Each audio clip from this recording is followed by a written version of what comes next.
Pugo, fishball, hotdog, inihaw na puset, siomay, at marami pang iba. Yung mga street foods na walang laos. Chinese New Year ngayon guys, mga kaante. Syempre dito tayo sa mura. Andito nga pala kami ngayon sa Lawton Post Office. Malapit din yan sa Jones Bridge. Ayan mga kaante, ang daming tao. Pero sinundo ko muna tong mga kakuko ko dati. Akala ko talaga hanggang GC na lang talaga tayo. Andito kami ngayon sa SM San Lazaro. Kasama ko tong kabady ko ngayon, si Crisel. Nakalaya na naman ako. At eto na nga, nagsama-sama na nga kami mga kaante nyo. Kung minsan yung banding nyo kailangan, hindi naman masyadong mahal yung kainin. Basta't masaya kasama. Yung quality time, yung hanggang mag-uwian nagtatawanan kayo. Dahil okay lang mga kaante nyo, dito mag-street foods tayo. Umpisa na natin yan. Ito nga pala yung first stop namin, yung siomay. Ayan, murang-mura lang, 25 pesos. May tinda rin pala silang rice dyan. Pero nag-single order lang kami. Mainam yung siomay nila kasi talagang mainit pag sinerve sa'yo. Ayan yung mga kaante, lalagyan na natin yan ng bawang. Titimpla na natin, kalamansi, tsaka yung chili oil nila. In fairness sa chili oil nila, hindi siya chili flakes. Masarap siya. Ayan na nga, ipa-first bite na natin yan ni Ate Joy at tsaka ni Ate Crisel. Walang halong mema, mga rema. Yung iba kasing siomay na nabibilang kung ganyan, medyo malansa yung lasa. May aftertaste. Syempre nga, kahit magkakaibigan tayo, kailangan natin magbayad ng solo-solo, no? Dahil di naman tayo mayaman. Ayan, naglabas na nga sila dyan ng pera. Ako din. At ito na nga ang next natin, yung inihaw na puset. Hindi pa ako talaga nakakatikim nito, ngayon pa lang. 2 for 20 yan, meron ka ng dalawang stick. Sabi nga pala na nagbebenta yung isa dyan, crispy, yung isa chewy. Tig-isa natin siyang titikman para malaman natin kung ano yung masarap yung difference nila. Sobrang bilis nga lang pala nitong ihawin. Siguro may mga 1 minute lang, wala pa yatang 1 minute, sobrang bilis lang. Ayan niya, kung nagmamadali ka at gusto mo lang ng pantawid gutom, pwedeng-pwede to sa'yo. At pagkatapos ka ng 4 na dekada ay naluto na rin ang puset. Hindi, joke lang. Madali lang talaga siya maluto. Ayan na nga guys, luto na siya.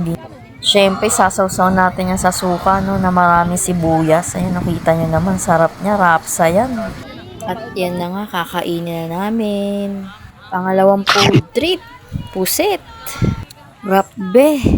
Sabi ko naman sa inyo, hindi naman kailangan maging mahalang iba-vlog natin, basta enjoy tayo. Tsaka sayang din guys, no, dahil memories din to. At ito na nga ang paborito ng karamihan, yan, yung tusok-tusok. Kada stick nga pala nila dyan is nagkakalaga ng 25 pesos lahat. Kapag street foods, matik yan, mura talaga. Yung 150 nyo talaga rito may mararating. Ayan na, imumukbang na natin yan. Ayan na, nauna na si Auntie Joy at si Auntie Chrissy. Siyempre, ako din titikim dyan. Di naman pwedeng hindi. Sarap. Siyempre, sa GC nyo, hindi mawawala yung parang may joy miner, no? Yung excited na excited sumama, pero pagdating na ng oras, biglang magdadahilan na. Joke lang, Irene. Shout out! Sunod sasama ka na. Wag ng joy miner, ay next mga kaante, ito naman balot, no? 20 pesos lang din yan, no? Ang tagal ko nang hindi nakakain ng balot. Ngayon na lang, kaya excited ako, no? Ayan, bubuksan na natin yan. Kaya lang yung pagbukas namin, na-scam kami. Hindi pala balot yun, Penoy pala. Pero kere boom boom na yan, laman din yan. Sarap. Malasado nga pala yung sa akin dyan, medyo mahilaw-hilaw pa. Siyempre, bibigyan din natin exposure yan, si Madam Joy, aka Avril Lavigne. Gusto ko sana maging si Hayley Williams kaya lang malayo. Okay, ayan naman, mangga naman ang titirahin natin. Bahala na ang tiyan kung ano mangyari. 50 pesos nga lang palang yan mga kaante, no, may 3 peraso ka na at may libre nga daw yan bagoong. Si kuya scam talaga, malamang may bagoong. May libre nga din daw asin, no. Akalain mo yun, naka-minus kami. Sige lang yan, kainin nyo lang yan. Wala ako kasi talagang hilig sa Indian mango. Mas gusto ko talaga yung may sipa na asim. Yung mga kalabaw, ganun. Nakaka 125 pesos pa lang kami mga kaante sa food trip na to. Sobrang mura, 'di ba?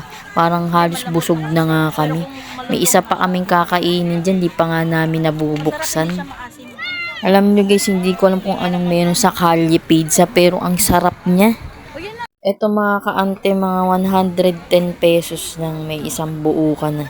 Basta lalawakan mo lang pang unaw mo, masarap yan. Hindi pwera biro, masarap talaga yung mga ganitong pizza. Shout out niya no, JRM Delicious Pizza. Ayan no, yung mga kumari kong kaante ko noong pa. Yung namamalimos ka no, pero yung suot mo pang donya. Hindi umubra yung pagiging vlogger natin eh, kasi hindi tayo sikat. Yan na, ibobogchi na natin yan. Takpan niyo ulit. Ayan, take to direct, pinaulit kasi hindi daw pasado. Ang hirap talaga maging vlogger, no? Sabay-sabay na nga pala namin kakainin niya mga kante. Ito nga pala yung huli naming food trip, no? Dahil wala naman na tayong pera. Bukas pa ang sahod. O diba mga kaante, kahit putyo-putyo lang yung mga binablog natin, okay lang yan. Nag-enjoy ka na, nakasama pa mga kaibigan mo.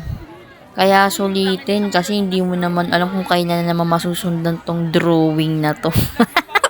Sorry po. Inom pang mayaman. Humahabol pa nga ng exposure oh. Eh de wow. Salamat Lord, nakapag-vlog na naman. Hanggang sa susunod na vlog. Sana kompleto na tayo. Wala na yung mga Joy Minor. Joke lang. Bye!